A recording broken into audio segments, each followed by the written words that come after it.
Hello. Hi. Ah.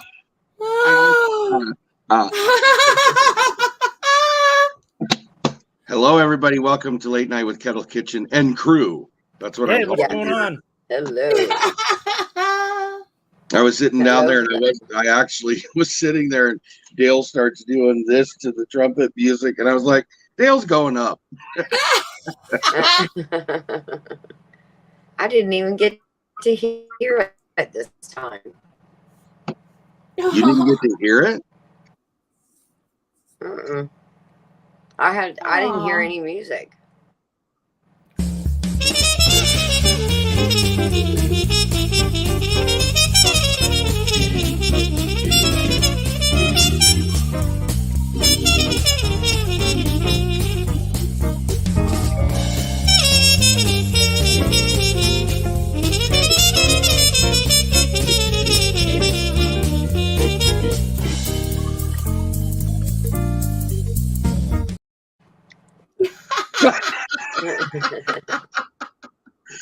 That was just for you, Ginger. Did you enjoy that?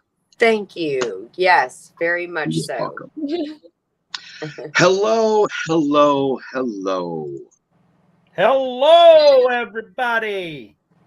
Hello.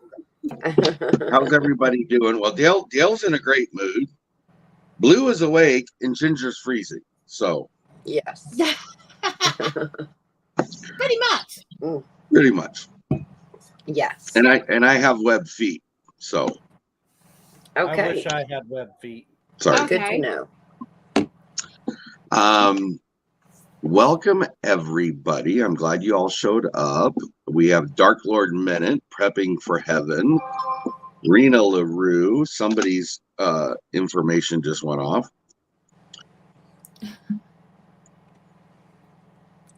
Come on. Stephanie is in. I hope you're feeling better. Mm-hmm. Tanya, Not For Nothing Homestead's with us. Shh, don't talk to them. Yeah. Annette, thank you for coming in. We appreciate it. And Unmanned Urban Homestead. Hello, everybody. Thank you for coming in. Finally, the moment is here, and we can quit hiding it under the carpet and move on.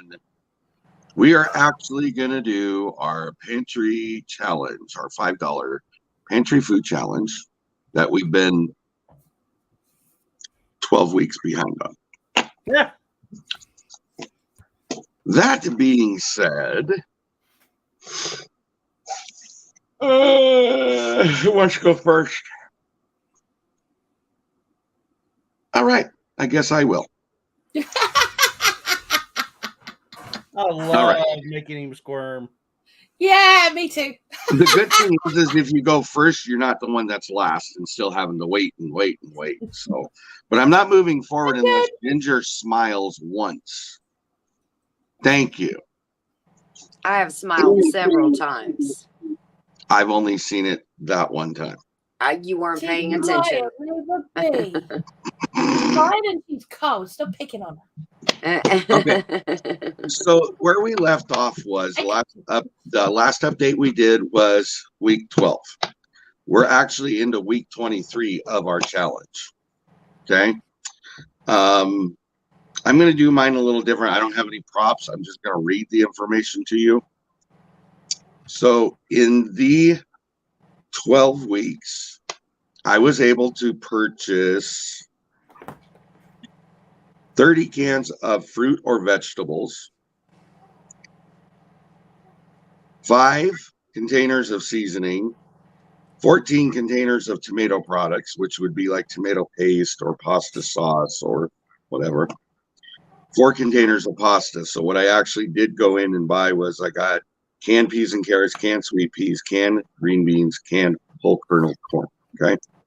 Yeah. I also got lasagna rotini shells and spaghetti. I got tomato paste, pasta sauce, beef bouillon powder, and mandarin oranges. Okay. So over my 12 weeks, I spent $49.76, which brings my actual balance for the whole 23 weeks.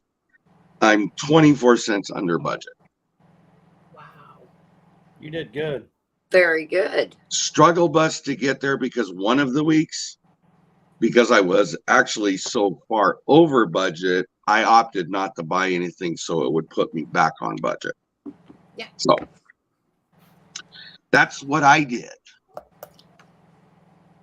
So, Gail, what did you do? Bravo. Okay, so we, of course, those first few weeks, like we showed you guys, we had several cans of vegetables stocked up, rice packets, masa, we have all that already in our pantry. So we kind of went about it a little bit different way. Mm-hmm. We started applying our money towards that. So that's roughly 2 months. Mm-hmm. So we took our $20 for that 2 months, and so $40. We applied that towards chicken feed, and we are stocking our pantry with tons and tons and tons of eggs. Oh my gosh. Supplementing our Nice. chickens. Of course, that is a very small portion. On our talks, if you guys aren't aware, Tony and Ginger and Blue and I, we have conversations outside of these. We currently have, we did have 12 dozen eggs. We used up a dozen for another project I was going to talk about here in a second. But that's what we have in holding right now. Basically setting on counter because, of course, they'll last in a cool environment on the counter for quite a while. If you're unaware of that, unwashed, by the way. I was just going to say, just for clarification, unwashed. You can't take them out of you cannot take them out of the grocery store and set them on your counter. No. I do not recommend that. Unless you live in the UK where it's bloody cold and it doesn't matter. Okay. True story. But so yeah, I have not started water glassing any eggs yet. We have started freezing eggs using a muffin pan. We started freezing them 1 egg at a time. Once they're frozen, we take them out of that muffin pan. We're putting them in freezer bags, putting them in the freezer. We have, let's see here, we have 2 dozen froze already that way. We already started this year's pickling. So these are hot pickled eggs. And if you want to know how to do that, I do have a video on how to do that. There's plenty more out there. But there's another wide mouth jar of them. How many do you get in a jar? So a pint jar, I can put 6 regular chicken eggs in. Okay. Roughly. So that's going to be part of this weekend. We're going to be doing more pickling because, of course, whether you believe on what side of it, whatever, follow your own rules in your country, whatever you feel safe for your family. Yeah.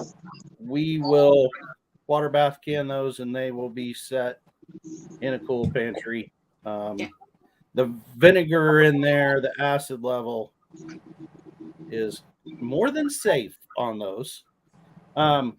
So what we also started doing is I put up over a dozen breakfast burritos utilizing sausage from our pantry, and eggs, tortillas. We pre-made them, put them in the freezer individually wrapped so they're quick meals to go. Hey, Isaiah the Scooter. Hey, dude. What's up, buddy? And so that is one way that we're utilizing them. We're making, like I say, those quick meals or later meals. Ginger and I have been talking about making quiches. and I'm thinking I'm gonna pre-make quiches and then maybe freeze them or something along that line so that we can. So we're working with that. Nana and I are. So our thought process behind it is we're going to be able to put up a lot of protein raised right here for the same money as going to the store and buying something that might have additives in it. Right. Don't let me forget my comment I wanted to bring up, but I want to give the girls a chance to do their thing too. So let's talk to Miss Ginger Poo. How about you?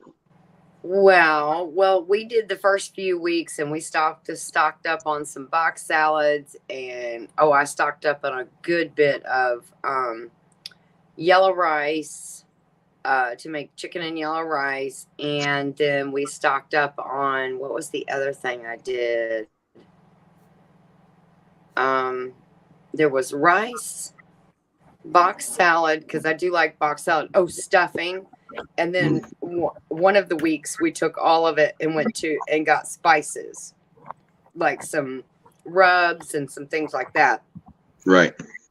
What we've taken is similar to what Dale's doing. We're kind of taking that extra from the budget, from the grocery budget, and putting it towards future jars of food. So we took that that and invested it in homestead animals. So we got 2 pigs, and then about a week and a half later, we got a 3rd pig. So we have 3 pigs now, and they are just so cute. But I did not realize, and hopefully you all saw my short of the pig fight. Yes. You need to introduce somebody new. You need to introduce them slowly. Or you end up with cannibals. Or you end up with bloody ears and bloody tails. And and I feel bad because he's like almost 2 weeks younger than the first 2. Yep. But we, just like Dale, we eat a lot of pork. So, and I raw pack it. I did barbecue pork before, and I really do like it. But the last couple of times we've gotten pork on a really good sale in the store, Joey was just adamant, no, don't do barbecue pork again. If we want barbecue pork, you can take it out of the jar and we can add barbecue sauce. So he said, I want to see, I like it better that we can just open the jar, it's plain, and we can then go wherever we want. So that is what we have done. So we now have, that's our past grocery budget, and it's going to be a couple more in the future as well, because they are not cheap. Even as little piglets, they are not cheap. But we're hoping that, like with a normal size deer, we usually take that and just, cube all that up and jar it up. And we usually get about 35 jars, which is about 70 meals. Yeah. 70 to 90 meals for us, because 1 pint jar will last us a couple meals, and then like 2 meals, and then maybe a lunch for 1 more person. So 90 meals. I'm thinking we might get a little bit different stuff, because we'd like to do sausage. We'd like to do, now I'm not doing all this myself. I'm sending this little bad boy to the processor. But we're hoping that investment, that will be a future investment in our pantry, is what our hope is. Right. Okay. And how about you, Miss Bloo? I need to be back in a minute. Okay. So I'll go ahead. No, that's okay. I'll take this opportunity. So Dale and Ginger and I talked about this earlier today. I think it's important really for people to understand when we first started this, it was about you do it your way. It's one of the reasons we moved away from the $20 food pantry challenge to the $5 food pantry challenge and tried to make it once a month that we discussed it, was because everybody has a different pay scale. They have different amounts they work with. And we really did talk about the different ways a pantry is utilized, and really the expansive locations of pantry can be inclusive of a lot of different things.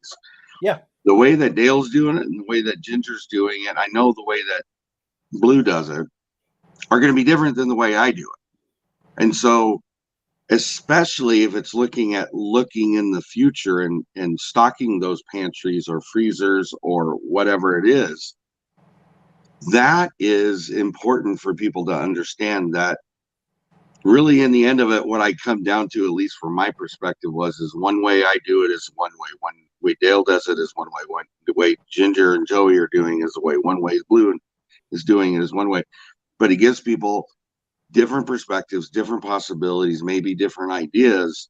And it's not the same, all four of us telling the same old story, So. Oh, Dale, did you see that offer you have there in chat? Yeah, I don't know what seeds it's talking about, Dark Lord Minute, but you bet I'll try anything. Yeah.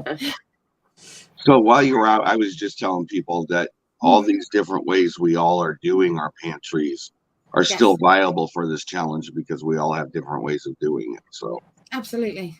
So please carry on. Okay, so what I decided to do this year, I wanted to put my £5 a week away towards equipment and tools that we needed. Mm-hmm.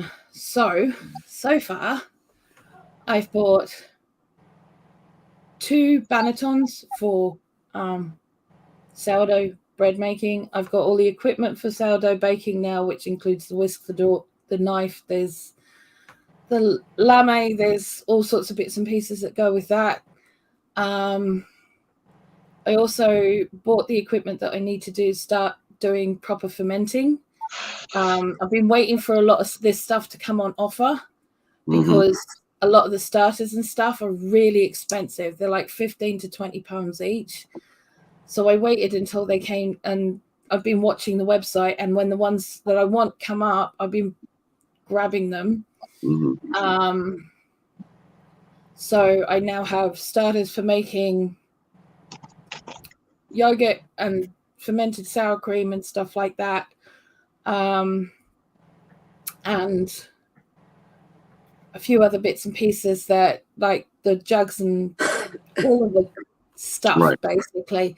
But instead of spending what would have been over £150 altogether, ended up being less than 20 quid. Wow. Oh, yeah. That's awesome. That is So, nice. It pays to wait as well. Do you know what I mean? Yes. It really does pay to wait.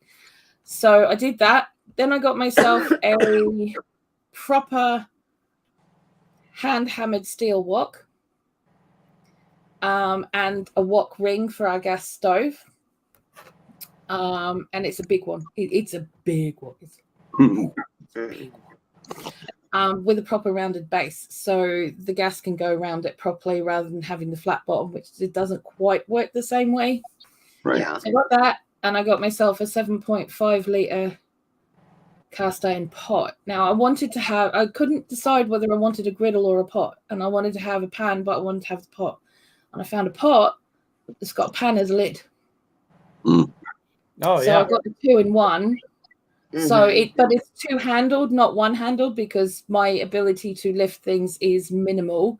So I wanted to be able to be balanced. So I've actually got one it's a fry pan with 2 handles, and the pot's got 2 handles as well. So it's actually a 2-in-1, which saves us space because space is minimal here as well. Because kitchens here, for some reason, people aren't built for people to cook in. Yeah. They're really not. They really, really aren't.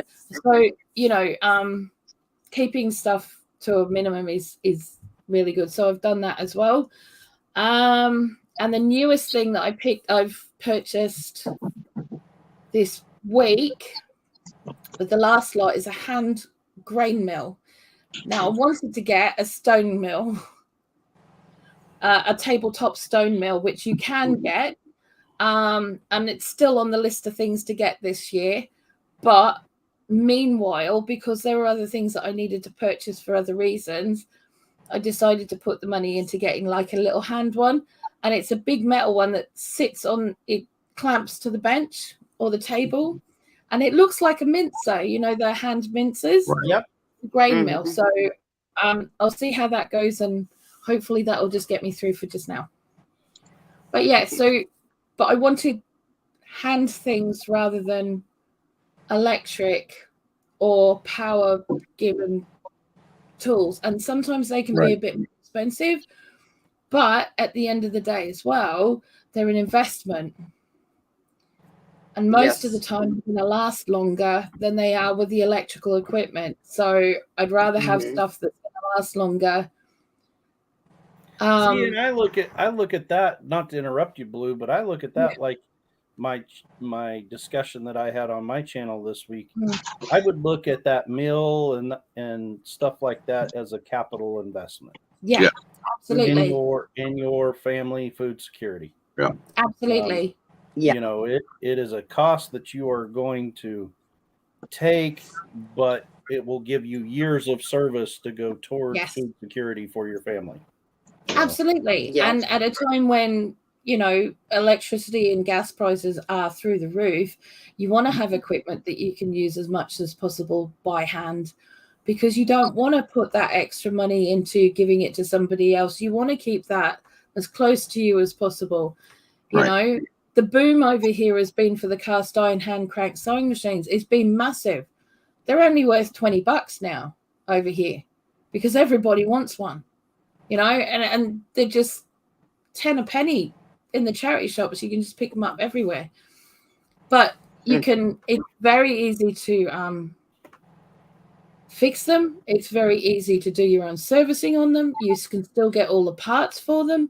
You know, you can fix them up without any problem. And, you know, they do pretty much everything except for the fantasy stitches. They go forwards and backwards, and that's what a normal sewing machine needs to do, you know? Right. Yes. So, yeah. I see Rita Firestone has joined us. Hello, and thank you for coming. Yeah. And that's awesome, Annie, to get a whole lamb like that for free. I would gladly take that. Are you playing with the colors at the bottom? I was going to look at doing it, and I actually picked one, and I just wanted to see it. I hit it too soon, and it went poop, and I'm like, oh, God, that was rude. What did I just do? I'm like, wait, am I that tired? That was just yellow, and now it's red. And now it's green. So, in my own, I wanted to make sure I understood what Annie was saying, so I had to look up a fortnight. 2 weeks. Yeah. Yep, 2 weeks. The only reason I know that is because I never understood the Gettysburg Address. And I looked it up, and But I wanted to make sure. Yeah, that is awesome. That she's getting that lamb, and I think it's a trade-off. If I remember right, she told us that in the craft and chat, not this past week, but the week before, that was coming up. And I think they get it as a trade-off for letting is it the horses or the cattle graze on their land or something like that. I can't remember exactly what it was, but that's awesome. I mean, that's like a barter. I mean, I love a good barter, as we all know. I was just going to say, way to fill up your pantry with barter. Yes. Yep. Dee has joined us, Homestead in the Wood. Thank you for coming. So, just real quick, I think what I'd like us to talk about, because we've all made our rounds on it. So now you guys are clear, and now we go from 24 on. Okay. What is your perception of, not perception, I guess, what would be your thought process of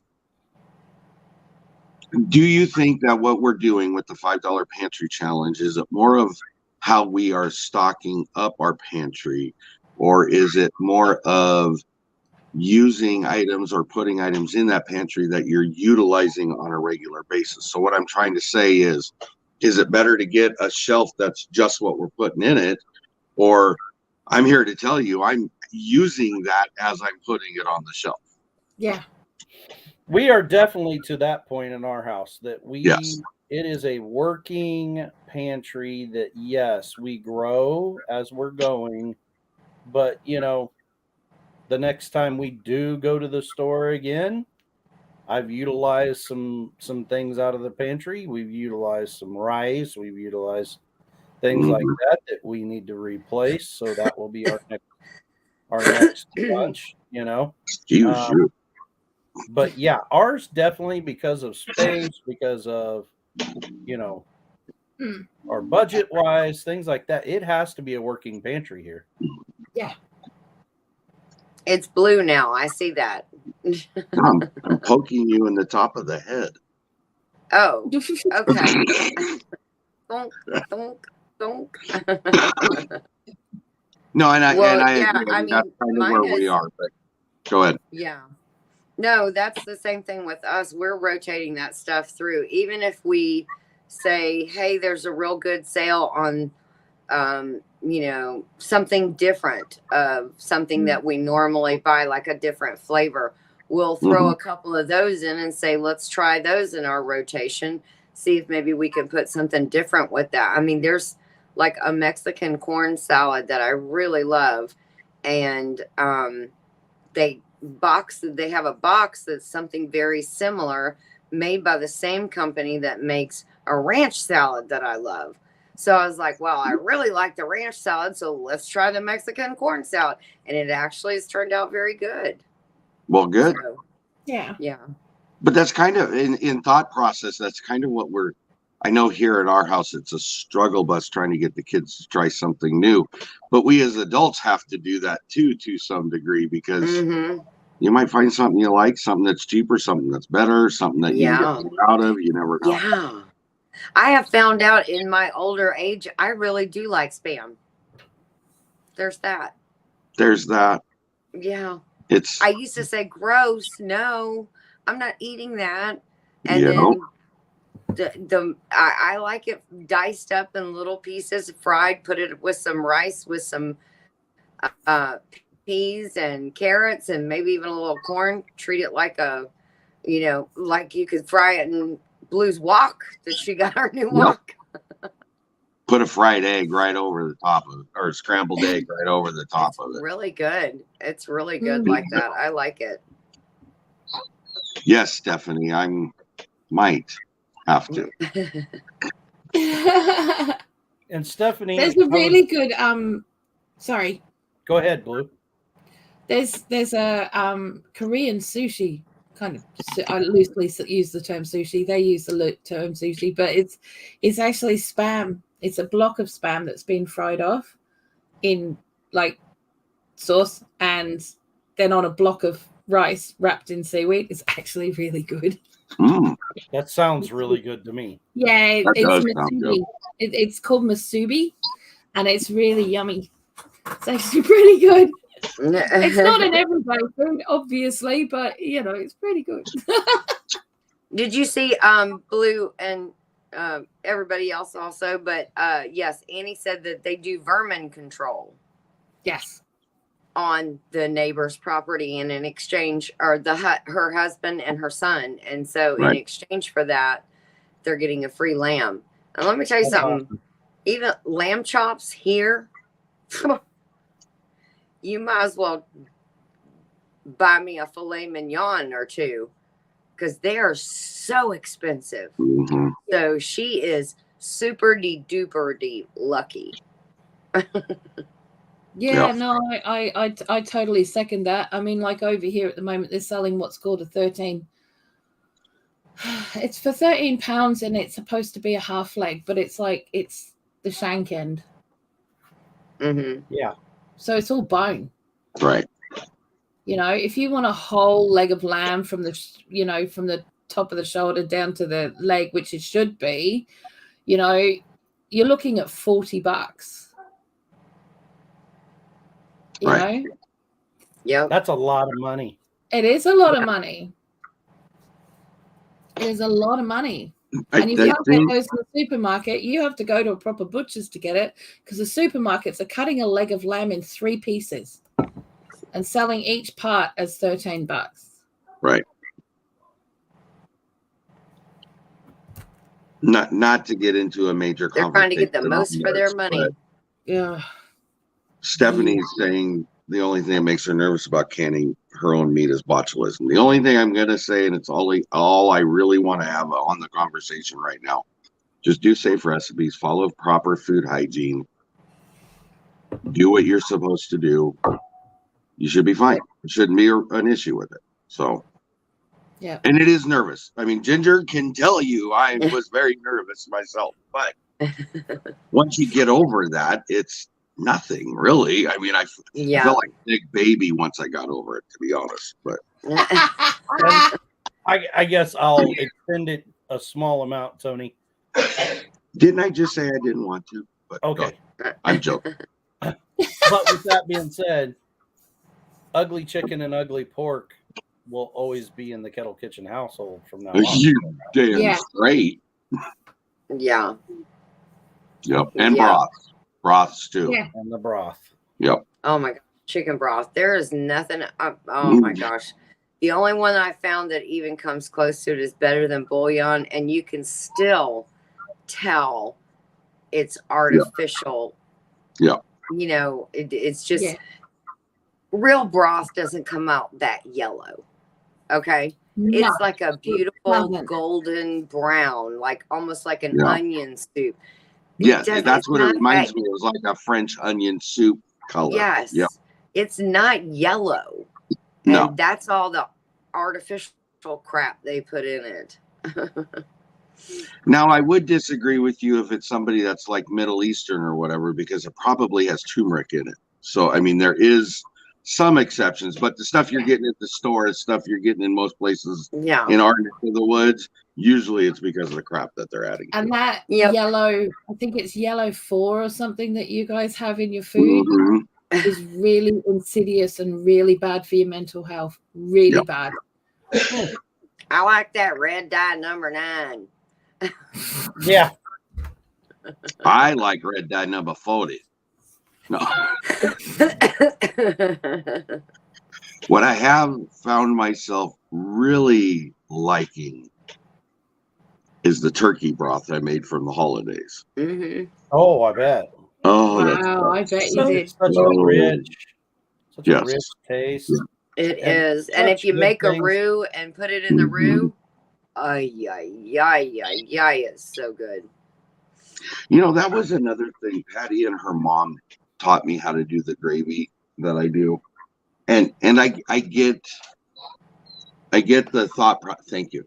I get the thought process that, let me rephrase that. I remember back in the day, you know, a lot of people, I don't have time to do it, so I want to do it the easy way. So I'm just going to grab 2 packets and make brown gravy. Okay. Yeah. I get that, you know, you get, especially if you're a working person who then has to, you know, come home, get everything ready, do dishes, laundry, whatever. I get it. Okay. What gets me though, and it's the same thing I've been saying for a long time, and I know you guys have it too as well.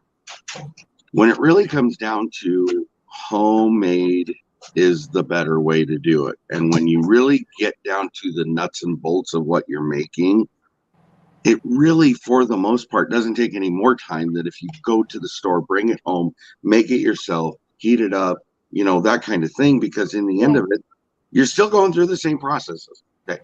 All that being said, gravy is one of those things. It is so easy as long as you stand there, you pay attention, and you whisk your booty off, you should be just fine. Okay? Yeah. I always find making sauces and gravies and stuff really zen. I do too, actually. I love just sitting there just doing only time that people will leave me alone because they know I'll snap their head off if they come anywhere near me while I'm doing it. Pound it, sister. Yeah. Like, I'm making sauces. Okay. Yeah. I'm getting it. And Dale Even always brown. makes brown gravy. Isn't it brown gravy that you always Sausage make? gravy. No, Like sausage country gravy. sausage gravy. Yeah. With milk and flour and Yeah. roux. And Yeah. And being a guy, Dale, do you find it overcomplicating to make gravy? no. And Yeah, actually, you guys are saying the exact statement. We used to just have packages and packages of Right. gravy mixes, you know? And one day I was just like, I'm over this. I don't like it. It's not like what I grew up with. Right. And so I just decided I was going to start making it. And let me tell you, the first time I did it, it was a monstrosity of an epic fail. I mean, literally, you could cut it with a spatula, and it was like a square that fell on your potatoes. Hey, It was I got no problem with thick gravy. I'm just telling you. Did you say with brick gravy? Yeah, I got no problem with brick gravy. Yeah. Brick. but Yep. But now, and it's all exactly you guys what you said. Oh, I mean, sorry. I've just got to.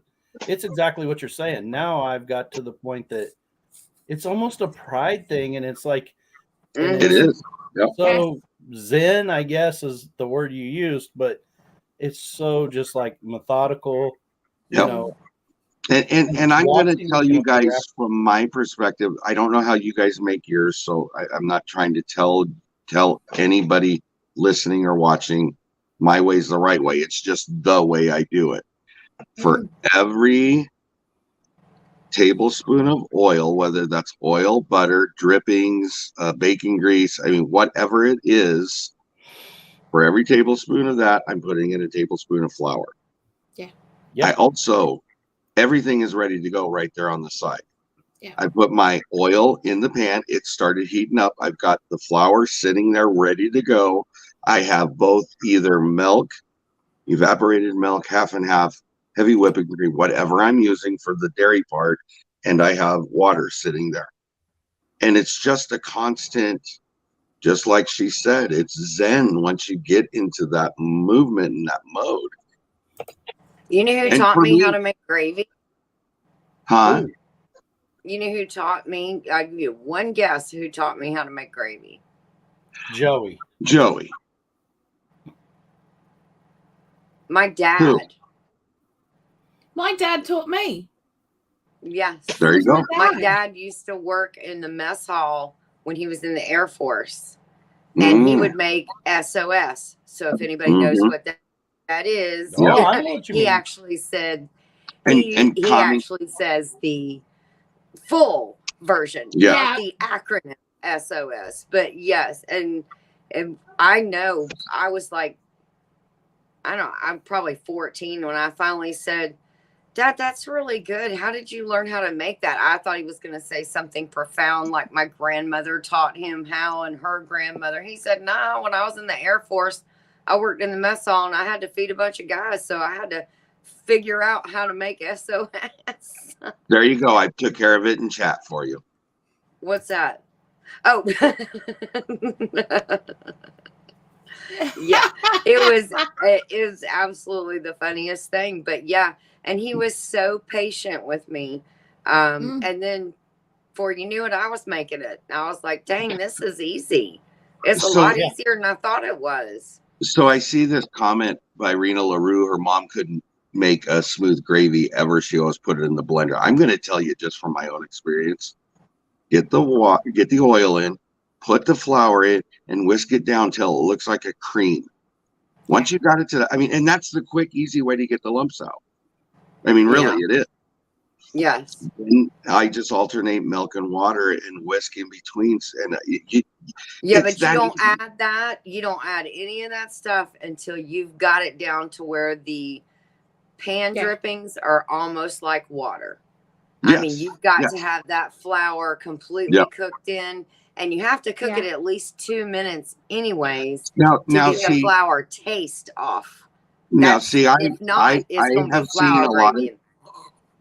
seen a lot of. I've heard a lot of people and seen a lot of places where they say cook it for 1 minute.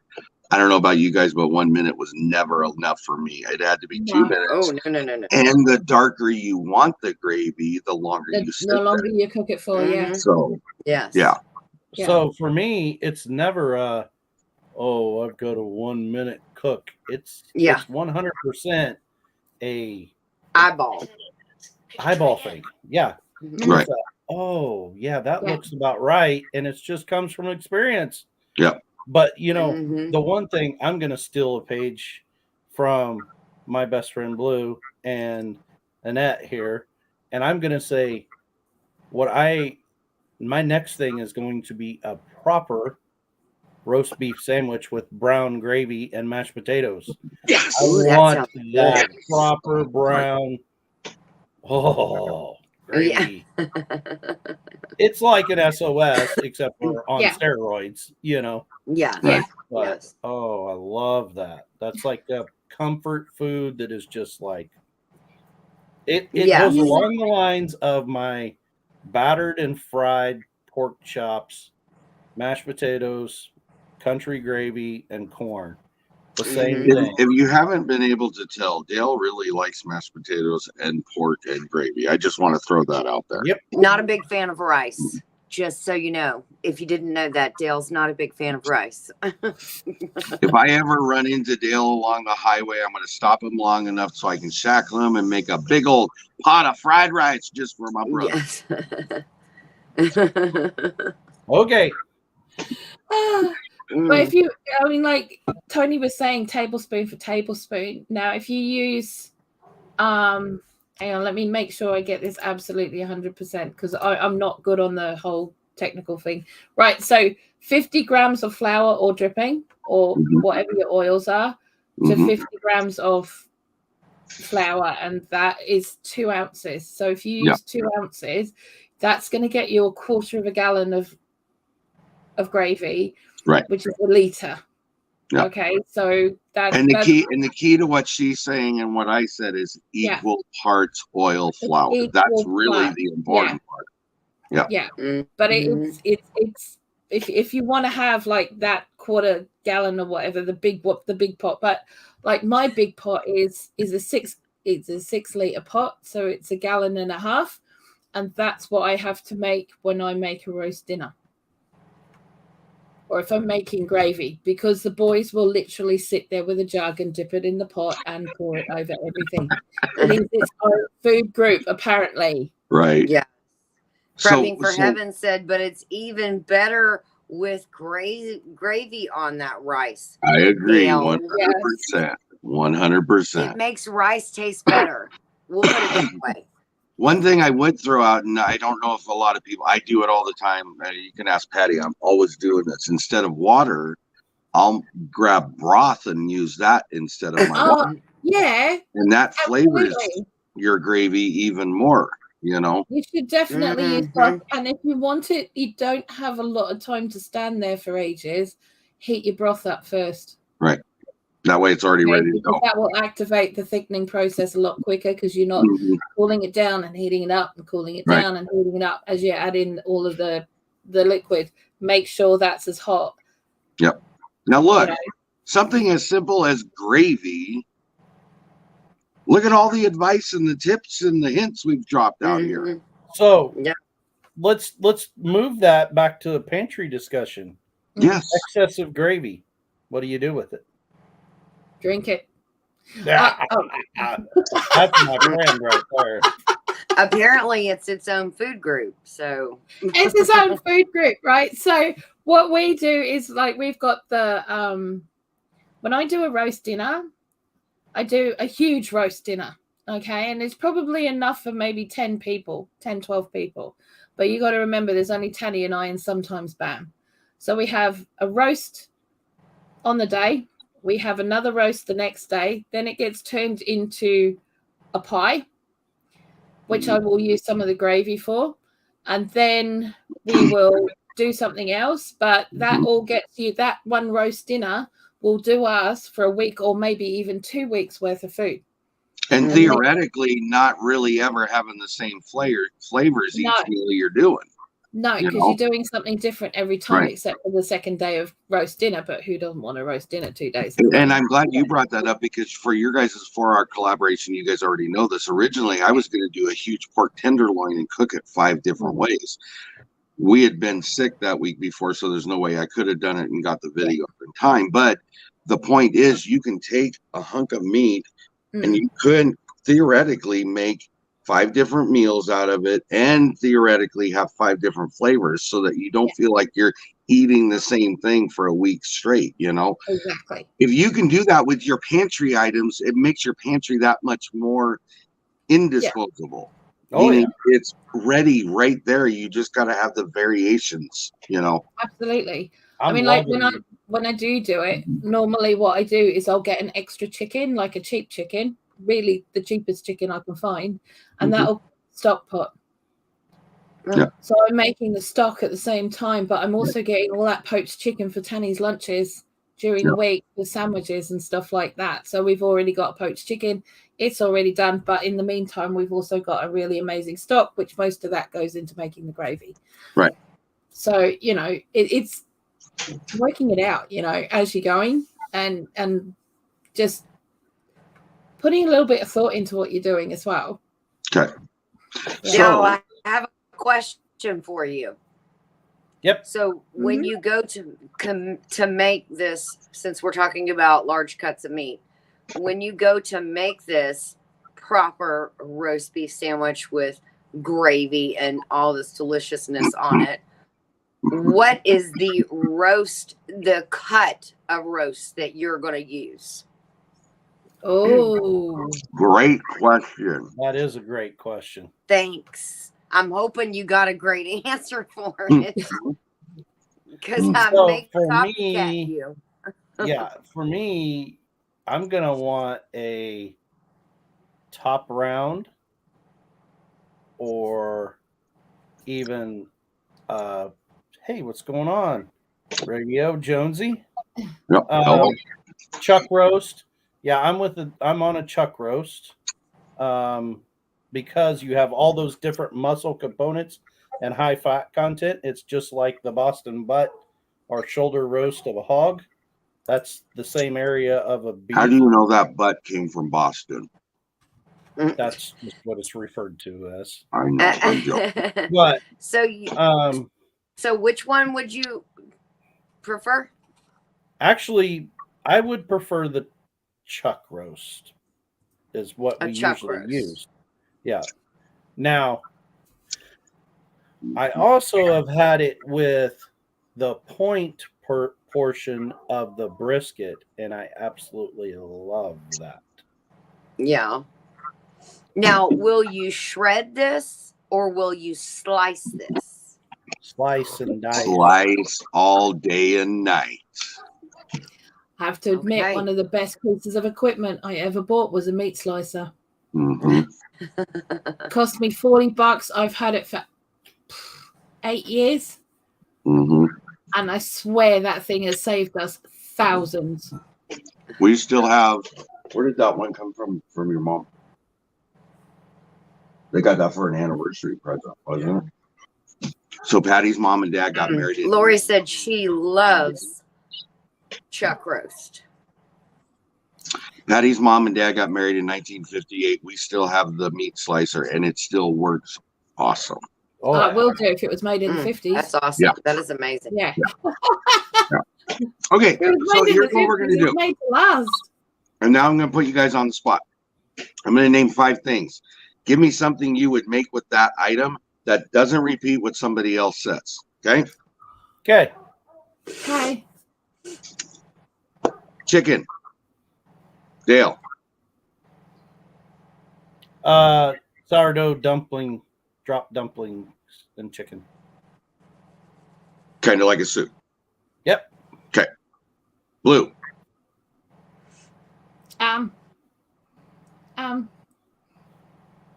Well, Tanny likes it like when I do twice cooked fried chicken. Okay. I've never had that. Never heard of it, actually. Okay. So it's where you fry off the chicken like you would normally would, but you finish it off on a rack in the oven. Oh, okay. All of the excess fat drips off. Yep. And it's still keeps all of its crunchy goodness. Ginger. Is it a rotisserie chicken by chance from the grocery store? Are you talking to Blue? No, you. No, you. You didn't give me chicken. It's just chicken. I don't care how you make it or chicken. get it or buy it. Okay. I have. Sorry. Well, I'm just asking. I have No, it's a valid recipe, question.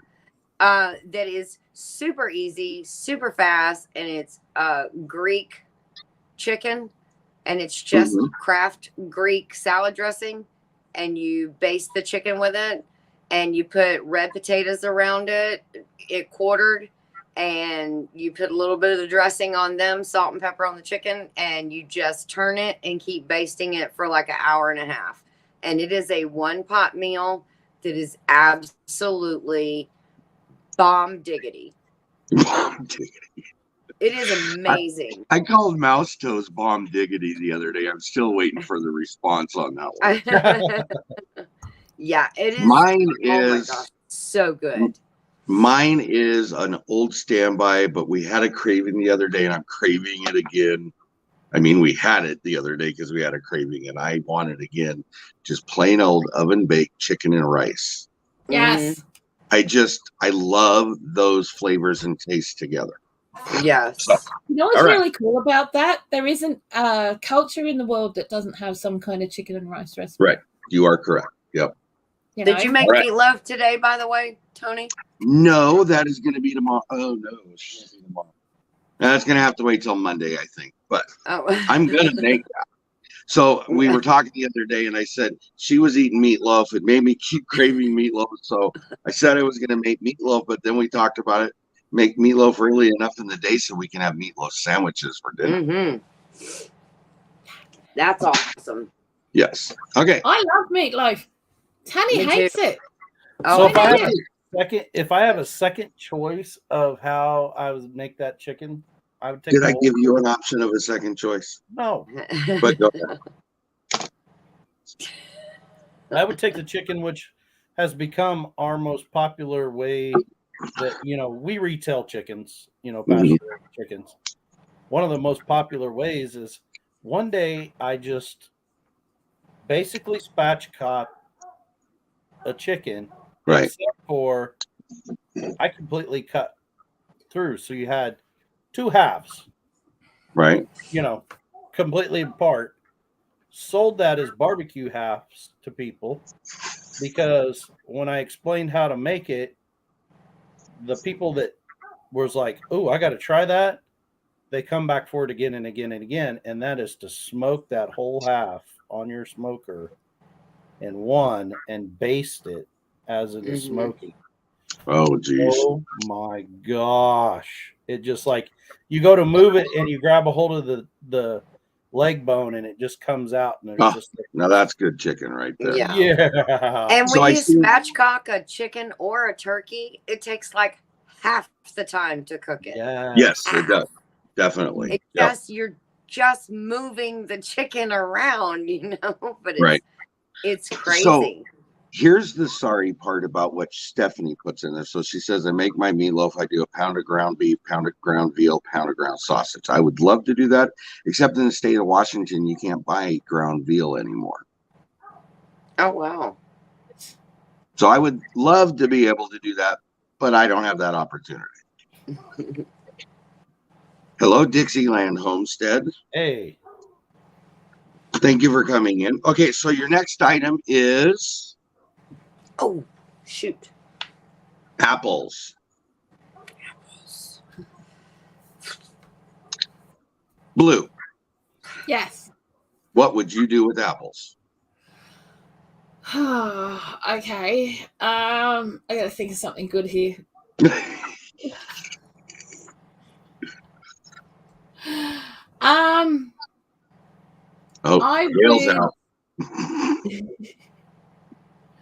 I dehydrate my apples when I get them.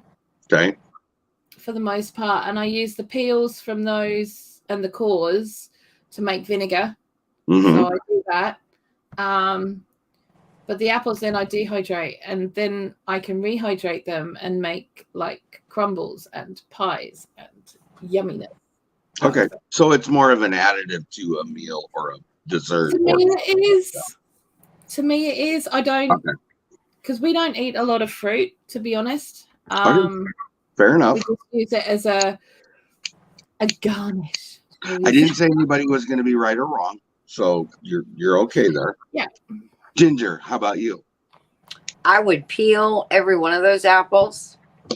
I would cut them into 3 pieces, put them in a pot, and make homemade applesauce. There is nothing better and there is nothing easier than homemade applesauce.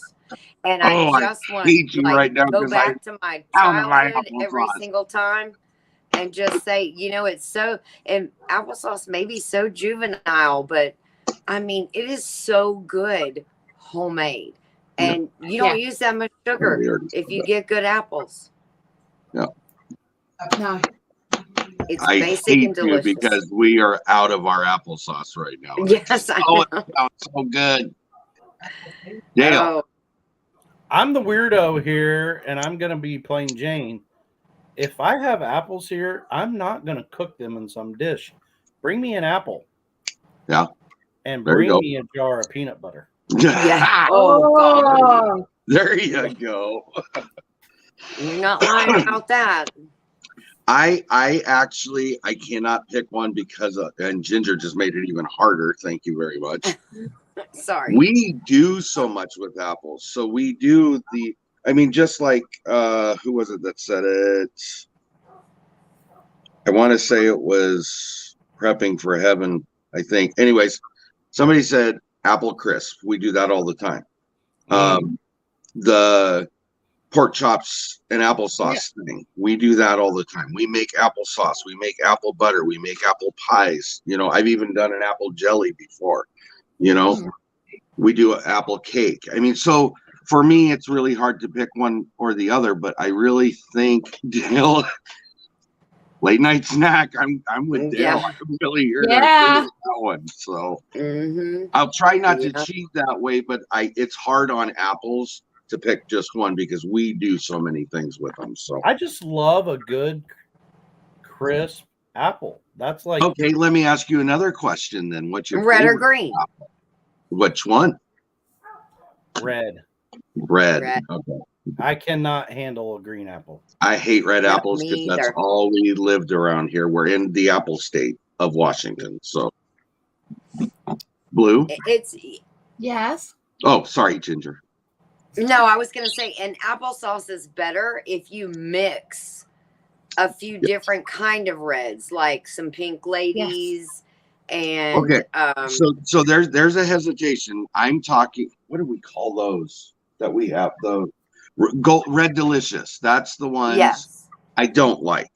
All the other red ones I love, and I agree with you. They add so much depth of flavor. Yes. Are red delicious those ones that taste a bit powdery?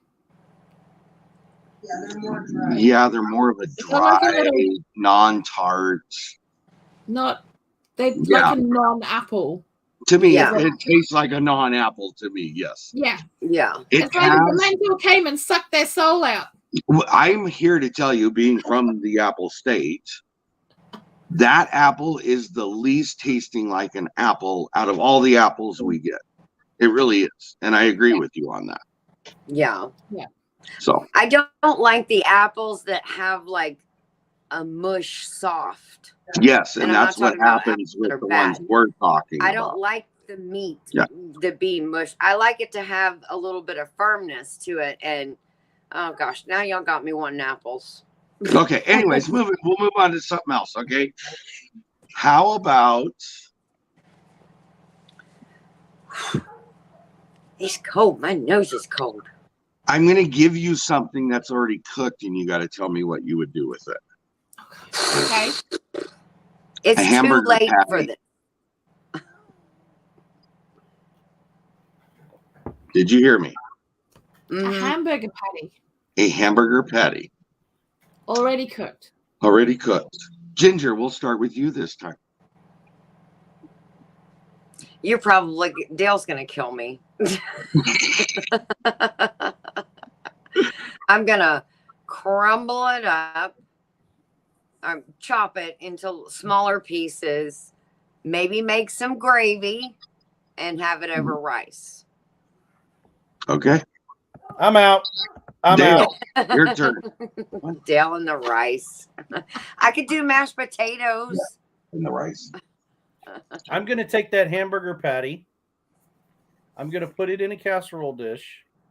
I'm going to cover it with mushroom gravy. And I'm going to bake it again for 30 to 45 minutes. Ooh. See, this is why Nice. we're friends. He's just stolen my thing. He half stole mine, so And then I'm going to serve that with steamed broccoli and mashed potatoes. I didn't ask about the meal. I asked what you were doing with the hamburger. I'm telling he you what just- I'm doing. Okay. He just Blue. gave me a whole set of ideas. Blue, Yes. what are you doing with your cooked hamburger patty? Well, I'm not doing what I was because Dale did it. Oh, I would probably actually just slice them in half, like to make them thinner, like so horizontally, not vertically. If that makes sense. yes. Yep. I'm following you. Stick them in some really nice bread with, some salady bits and cheese and stuff like that, and basically make some kind of burgery kind of thing with it, but then also add gravy on top of that, like some onion gravy or something. Yep. Yeah. So I'm going to give you my first one that came to my mind, but Patty brought up a good point, which Ginger triggered that. I would do a Western dip with mine. Okay. Now, if you don't know what a Western dip is, it's the same thing as a French dip, except it's made with hamburger, not with roast beef, except I'm going to grill onions and grill mushrooms. It's going to go on top, and then my au jus is going to be part mushroom gravy, part au jus mixed together. Oh. Dip that puppy in there. Oh, Ooh, no. Carly. No. That's like food porn right Okay. there. Yes. So what Ginger brought up, though, is Tanya Shepard, who's was in the side chat. She will take a hamburger patty, put it over a thing of rice, and then a fried egg over the top of that, and it just oozes down over the top of it. Wow. So You had me till you said rice. I know, you poor guy. Okay, 2 more things, and then Stop I'll let you go with eating on rice. that. Are you ready? Mm-hmm. Yep. Yes. This is actually going to be 3 things, but I'm more intrigued what dish you would make with it, okay? Don't give me a detail. I'm going to give you 3 things. You tell me what you would make, okay? Okay. Okay. Sausage, not breakfast. Okay? A can of tomato sauce and an onion.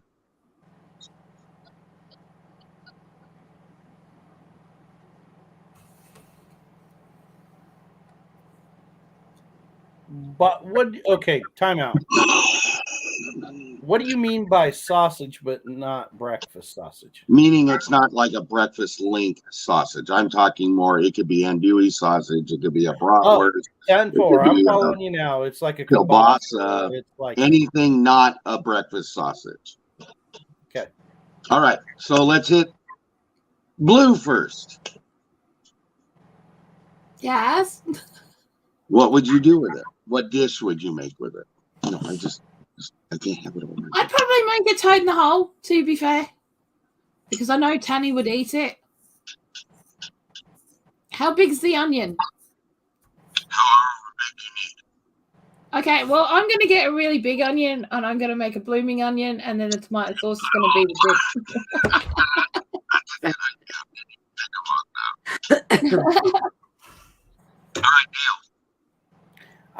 I'm going to slice across it, make medallions. I'm going to pan fry those with the diced onion, 2 cans of green beans. I'm going to fry that together and then pour in the sauce and make it like a anti-pasta pasta. Love it. You threw me with the tomato sauce. It's tomatoes. Tomato sauce.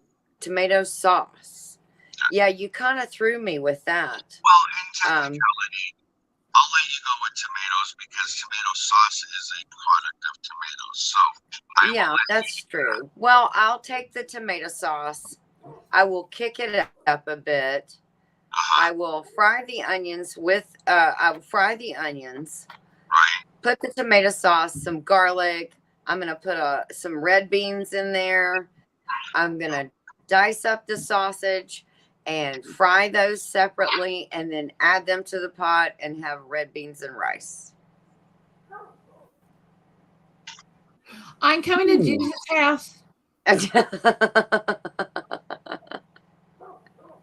Because I do have to use tomato sauce in my red beans and rice. So that's what I'm going to do. Oof.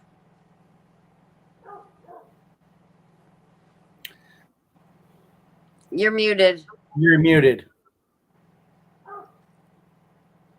of course I am, because I just said 4 sentences. So why wouldn't I be muted? You know? Of course. But you're no longer robot.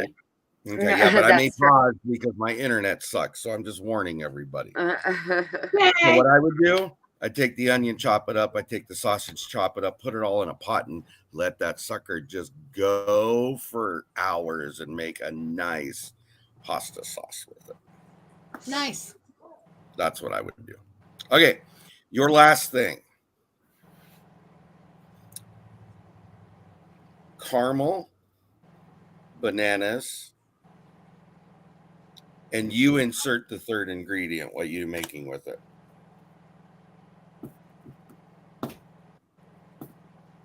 Oh, me. Okay, go ahead. Vanilla ice cream all day long. Oh, Okay. dang it. Damn. I'm going to jump in Shoot. since nobody else is raising their hand. I would say bananas Foster over vanilla ice cream.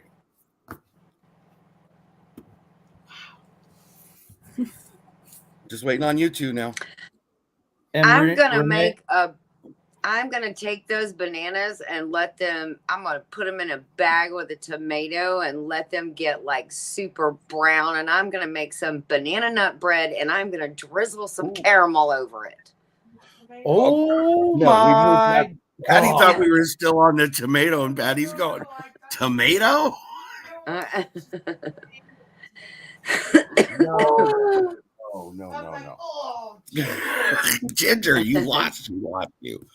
All right, Blue. That leaves you. Probably make a banoffee pie. I don't know what that is. What is that? It's a thing that's quite popular over here. I don't like it because I don't like cooked bananas. Oh. It's not a me thing at all. But it's condensed milk that's cooked to caramel inside the pie with the bananas, and then over the top you put cream.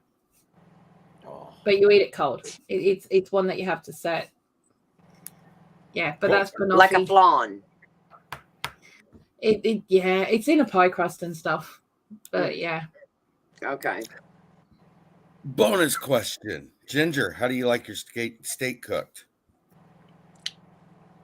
Medium to medium well. Okay. Dale, do you like ketchup and mustard on your hot dog? Mustard, no ketchup. Blue, Mm. garlic bread with your spaghetti or cheesy garlic bread? Garlic chili cheesy bread. Thank you very much. Yeah. I've never heard of garlic chili cheesy bread. Well, now you have. I Yeah. used to make a fortune selling that stuff. Thank you. That put my kids through school. By chili, do you mean like chili on the garlic cheesy bread? You know how you put you make the garlic butter, right? Mhm. So you want to have like a chili paste. So you put that down with the garlic butter and then put the cheese over the top. You know how good that would be with like a jambalaya? Oh yeah. Oh my I do. I do. I have never tried. You know what I would like to try? Now, y'all What? just spawned this idea in my head. Putting chili powder in cornbread. Oh, it's awesome. It's awesome. Is it? I've never Yeah. tried that before. You know what's even Ooh, better? And I'm surprised Dale didn't beat me to the punch. Smack your mama. Throw some of that in your cornbread. Slap Okay. your mama. Oh yeah. Or slap your mama, whatever it is. Yeah. A little bit of Old Bay. Old Bay Bay was does the it other so one. Yeah. Oh Yeah. gosh, that I sounds good. got Old Bay. I love There you- Old Bay. Yay. And it's locked up tight so no one can steal it like my Vegemite. That's right. Yeah. How's your Vegemite Ooh. doing? Apparently it's at Bam's house. Apparently you found the perpetrator. Oh, it is big house. Yeah. It's at Bam's house. He goes, oh yeah, sorry, Mum. Oh, really? I said, All you right, didn't guys. go Are into you the really pantry sorry? for that, did you? He goes, no. I said, you stay out of my drawers, thanks. Dale, black licorice or red licorice? Red all day long. Ew. Blue. Blech. Black. Ginger. None. Blech. I hate licorice. Yes, I hate We can no Twizzlers. longer be friends. I know. How rude. You all have licorice breath. Blech. I hate To licorice. be honest, Yuck. I actually prefer the licorice root to either the black or the red. Okay. Well, if I'm going to be honest, I want the Twizzlers that's like in thin strands that I can pull apart, braid, Yes. make it chewier, that's cherry flavored. That is my ultimate favorite. Ooh, I forgot about that. No. No licorice. Yuck. Blue, have you ever eaten milk and cereal? What? Like cereal, but like milk and cereal, not oatmeal, not cream of wheat, not none of that. I'm talking boxed cereal. Yes. Okay. Dale, what's your favorite cereal? Oh, If you had to pick one, let me put it that way, because I know a certain individual can't stand it, but that's a Don't you hard. steal mine. I'm not a big cereal guy, really, in the most part. But you look at me, I'm a sugar hound. I gotta have. I'm trying to think of the real name for it, not the off-brand that I buy. Lucky Charms. okay, Blue. Okay, so for my birthday, full disclosure, I get a small box of Cocoa Pops. And they're mine, and they're the only ones I have. And I sit there with 2 bottles of coconut milk, and that is my deal. Okay. That is my deal. Ginger. That's the only time I do it. Ginger. Crunchberry Captain Crunch. Gotta have it. Gotta have it with the berries. I think my favorite is wheat checks. That's what I like. I like that. I like So, any of the Chexes. Now Joey that I'm used to eat grape nuts. I loved grape I nuts. love I use grape them now that nuts. I'm all the like time. a old I can't adult. find them anymore. It's really hard to find them. You like your bran flakes. I like Raisin Bran. Oh gosh. No. 2 scoops. Extra raisins. All right. Your last one of the evening, and then we're gonna call it a night. What's your favorite ice cream, Dale? Oh, that's so hard. Moose Tracks. Ginger. Pralines or pecan. Blue. You guys are going to hate me, but I really don't like ice cream. If you were at Baskin Robbins, 31 flavors, and somebody said, I'll buy you whatever flavor you want, Baklava. which one would you pick? Baklava. Baklava. Thank you. I'm going with black licorice ice cream all the way, baby. Oh, gross. Whoa. That's disgusting. Yes. Whoa. Oh. Yeah, so that was a real hard one for me because I'm like Unmanned Urban Homestead. My second would be mint chocolate chip. Ooh. Patty said butter brickle. Old fashioned flavor. And my third would have to be cookie dough. See, I'm not big on the cookie doughs. Hello, Rhonda. Thank you for coming in. Carly. I seen Carly earlier. I just forgot. All right, guys. I'm going to let you go early tonight. I'm on the struggle bus tonight, I can see. So thank you all for being in here. We appreciate that. Thank you to you guys. Thank you to everyone in chat. Anybody that modded, appreciate that. Don't forget, Sunday we have Sunday functioning chat, and we're going to talk about a couple things. What would those be, Tony? Those things I'm not going to tell you, but the end result is don't be pushed around. I'll leave it at that. Okay. Ugh. Second is Tuesday night is the finale for game night chat, and there's a surprise. So you'll want to join in, and that's going to be a long one. I'm already pre-warning. I don't want to hear any complaints about it. 3 bathroom breaks are being included in this one. So be ready. All right. Why did you double the number of songs? You'll be going when I get up then? Probably, yes. Ginger? Good grief. I said, why did you double the number of songs? Because I want the points to just get out there. I want to see who can do what. Oh, okay. I was just curious. Because he wants to frustrate you. Hey, as Shakima would say, bring it to the music smackdown. Yes. Have a good night, guys. Have a safe weekend. Bye, guys. Love y'all. Bye.